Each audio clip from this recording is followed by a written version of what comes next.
Do you recall this picture of Andromeda, the chained woman?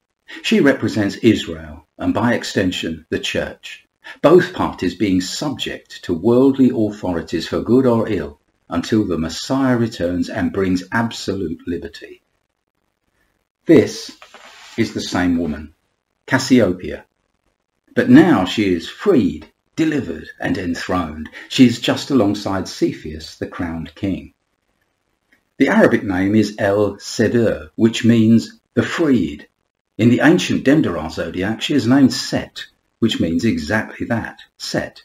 She is set up as a queen and was anciently called the daughter of splendor. The meaning of the name Cassiopeia is a little uncertain, but probably means the enthroned, the beautiful. The Arabic name is Rukhba, the enthroned, which is also the meaning of the Chaldaic name Dat al-Kursa. Once again, the meanings all tend toward the same truth, none contradicting. They are complementary facets of the same diamond. The brightest star, which is in the left breast, is named Shedir in Hebrew, meaning the freed. The next, in the top of the chair, is called Kaf, again Hebrew, meaning the branch. This name undoubtedly refers to the branch that she holds aloft in her left hand. The Messiah Redeemer himself, he is the branch of the Lord.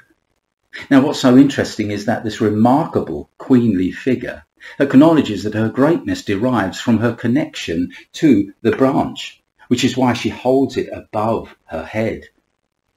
Now you may recall Komar, the constellation of Komar, where she's depicted with the branch in the form of a child, and the latter is always pictured as just above her, again to signify his preeminence. It's noteworthy that Cassiopeia is busily preparing herself for some momentous event, putting on her garments of splendor, Isaiah 52:1, and tending to her hair. We completed a series some time ago entitled Preparing to Meet Jesus, and this is what Cassiopeia is doing. She is preparing for his sudden arrival. She doesn't want him to find her unprepared. What a lesson for us. She's seated upon the Arctic Circle and close by the side of Cepheus, the king. That's his hand there, holding aloft the scepter of righteousness.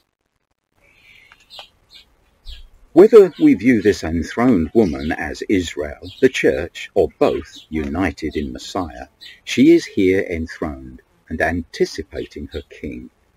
What a wonderful and tender picture we see through this window. What can be more beautiful than a bride awaiting her husband?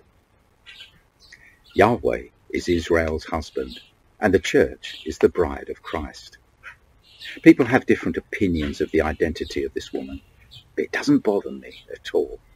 Whilst people cleverer than I will be debating the point, us lesser minds will be rejoicing in our spirits because we feel deep down that greater joy awaits us than we could ever begin to describe.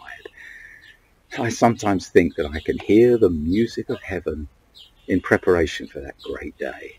When I'm half awake in the evening or in the morning time, there's music in the air.